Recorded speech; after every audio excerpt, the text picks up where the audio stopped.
Spiritual sensitivity can feel like a gift, but a gift alone does not make us clear, mature, or responsible. And before we trust every sign, every dream, every inner voice, or every subtle impression, we need to ask whether this is true guidance or our own projections speaking in spiritual language. Many people today are opening themselves to intuition, energy, ancestral presence, dreams, synchronicities, and subtle forms of perception.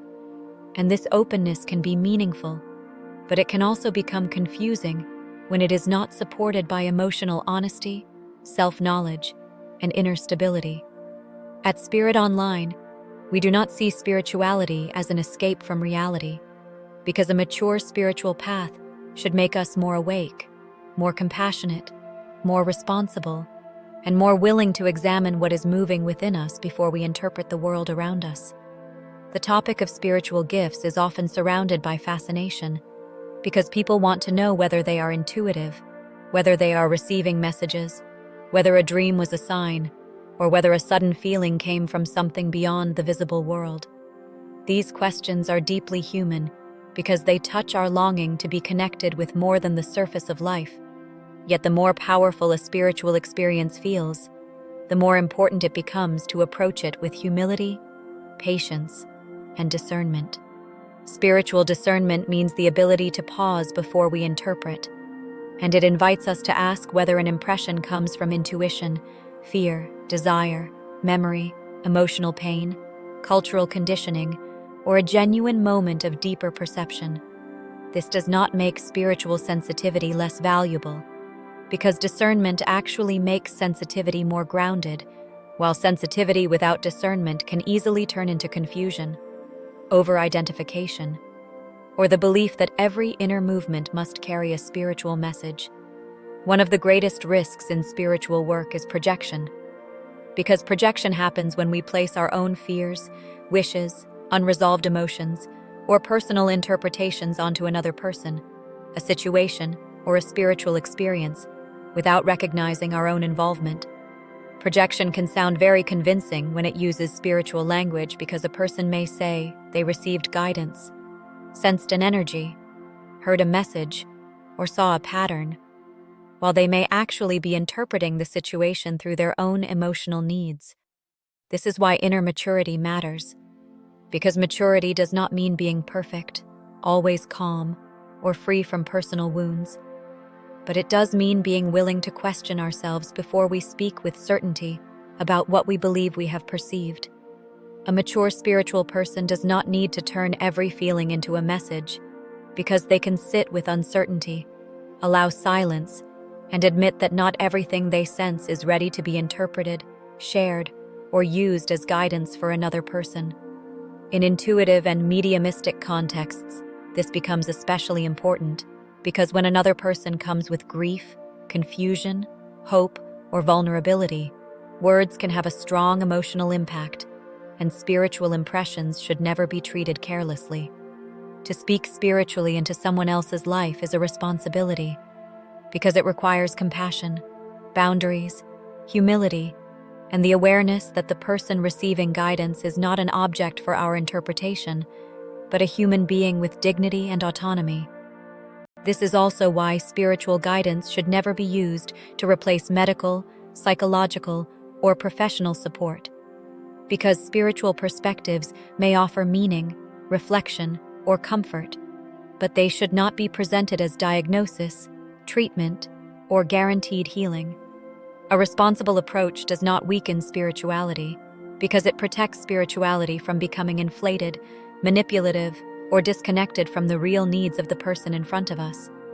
The question is not only whether spiritual gifts exist, because the deeper question is whether we have the maturity to hold our experiences without exaggerating them, exploiting them, or making ourselves more important because of them.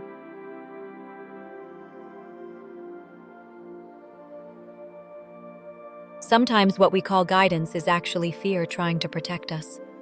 Sometimes what we call a sign is the mind searching for certainty. And sometimes what we call a message is our longing for comfort speaking through symbolic language. None of this means that every spiritual impression is false, because it simply means that human beings are complex and spiritual perception often moves through the filters of personality, emotion, memory, culture, and expectation. This is why self-knowledge is essential, because the more we understand our own patterns, wounds, hopes, and fears, the less likely we are to confuse them with spiritual truth.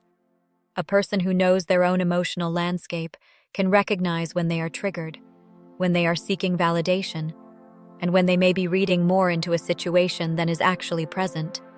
Boundaries are another sign of spiritual maturity, because a sensitive person does not need to enter every emotional field, interpret every atmosphere, or absorb every pain they encounter in order to prove that they are spiritually open. Healthy boundaries allow spiritual sensitivity to remain clear, while without boundaries, sensitivity can become overwhelm, and overwhelm can easily be mistaken for depth, empathy, or spiritual calling.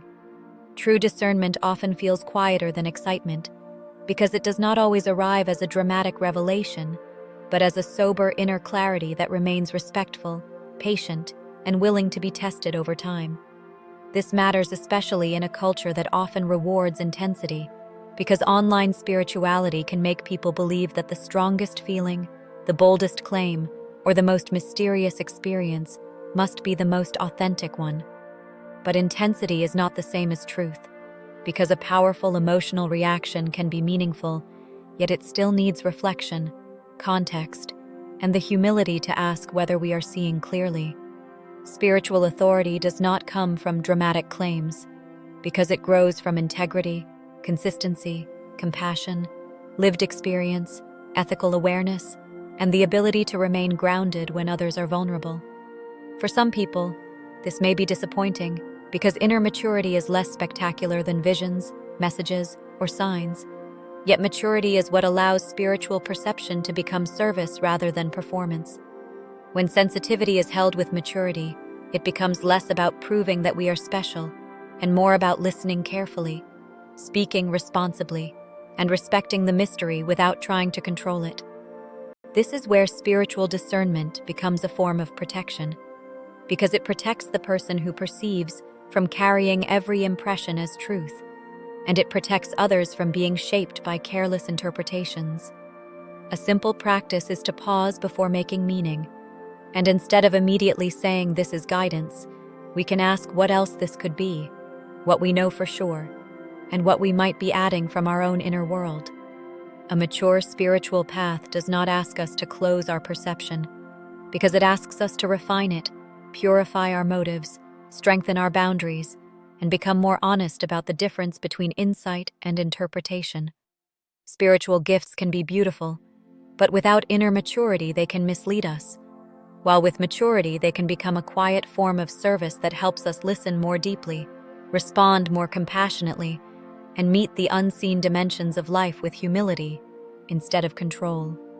Before you trust every sign, every dream, every inner voice, or every subtle impression, pause and ask with sincerity whether this is guidance or projection, because that question may be one of the most important spiritual gifts of all.